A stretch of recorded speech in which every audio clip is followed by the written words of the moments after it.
Hello there, welcome to Bryan Lomax Movie Talk and day 8 of the August Alphabet Challenge, where I go through the whole alphabet and each day I review a film beginning with a new letter of the alphabet. I'm doing this to raise money to build a women's refuge centre in Zambia, so if you would like to donate for it, please do check the links down below and have a little look at that. But yeah, today I am reviewing Heartbreak Ridge, the 1986 Clint Eastwood movie. He directs and stars in the film. This is a year before Full Metal Jacket, but definitely has some similarities to that film, it must be said, though I'm sure this probably wasn't the first to go down that route. But yeah, it follows this commanding officer who gets shipped back home. He basically requests to go back home, manages to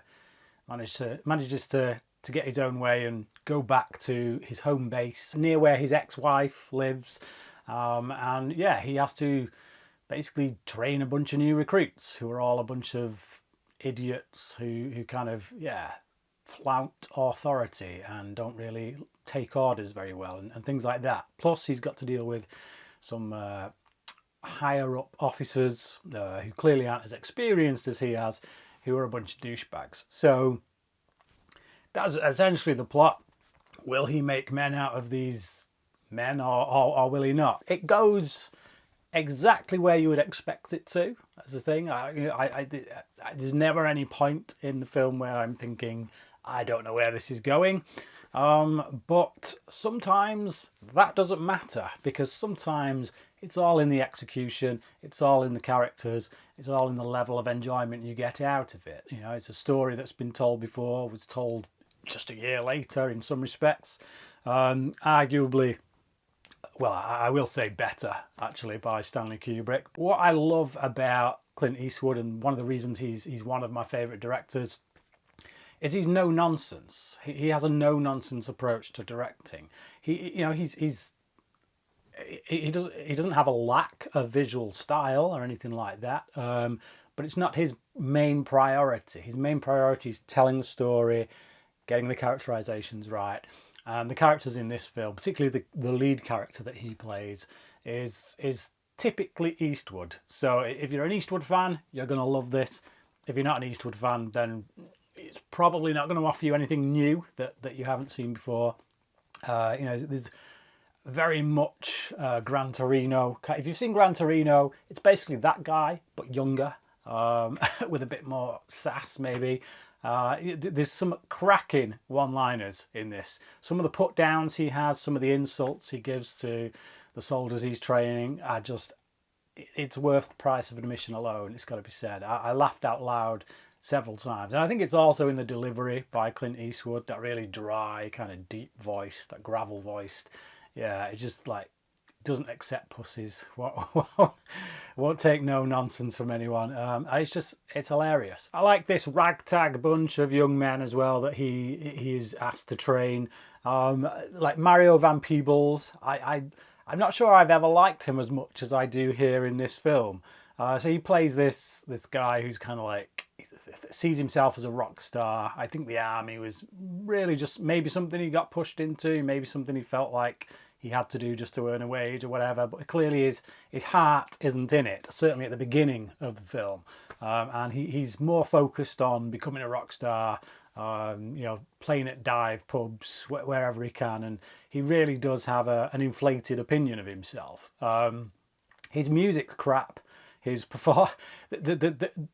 scenes when he's singing are probably the cringiest moments of the film, to be honest, because he's clearly miming, he's not singing live, and it definitely has that 80s music video vibe about it when he's on stage singing. It feels like maybe an episode of Top of the Pops, for those who remember Top of the Pops back in the day, in which artists were forced to mime, and it was cringe inducing to watch. And it kind of has that same cringe factor here when you see Peebles kind of miming to these crap 80s tunes. But his character is really fun to watch. He's a bit of a joker. He's always getting himself into trouble, getting himself into fights because he just can't help himself. He just has to say things that rile people up and push it even further when the threats start. But yeah, he's a likable guy in this. Like I say, I've nothing against Mario Van Peebles, but he's not really somebody who jumps out at me as an actor to watch or anything like that. If anybody ever asked, but here, yeah, I really liked the guy. So this is really a film about a man kind of coming to terms with his life, the life he's lived, what worked, what didn't work. You know, he meets up again with his ex-wife and kind of wants to rekindle the flame there, if there ever was one. And yeah, I think he's a man filled with regrets, but also feeling somewhat justified in some of the decisions he's made. So that's really what it's about, is this idea that we need people like this guy. You know, if we're to protect our countries, if we're to stay safe, if we're to send young men off to war, then we need people like this guy. So it's kind of a double-edged sword, that any kind of personal life that someone like this would have is going to be affected. The people around him who have a personal connection to him are going to be affected in a negative way. But without him doing what he does and doing it well, young men would go off to war and die because they wouldn't be properly trained and things like that. So it's an interesting look at that system, you know, the military system, so to speak. But it's just fun. I was just entertaining. You know, if Stanley Kubrick kind of took this idea, went all serious with it, and made something a real commentary on the horrors of war, which, you know, I love that film. It's a brilliant film, brilliant war film, one of the best war films. If you don't want to get really into the serious stuff, if you don't want to go full on Kubrick, this is your next best option, I reckon. If you're just after some entertainment, you know, something that's going to make you laugh a bit, but with a bit of heart, then you can't go wrong with this. Yeah, I really enjoyed it. I'm just sorry it took me so long to get around to watching it, quite frankly, especially seeing as I am a big Eastwood fan, particularly as a director. But I'm going to give this a 4 out of 5.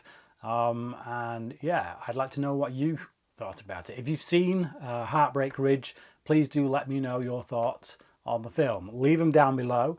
Thank you for watching this video. Join me again tomorrow when I'll be reviewing Inside Llewyn Davis.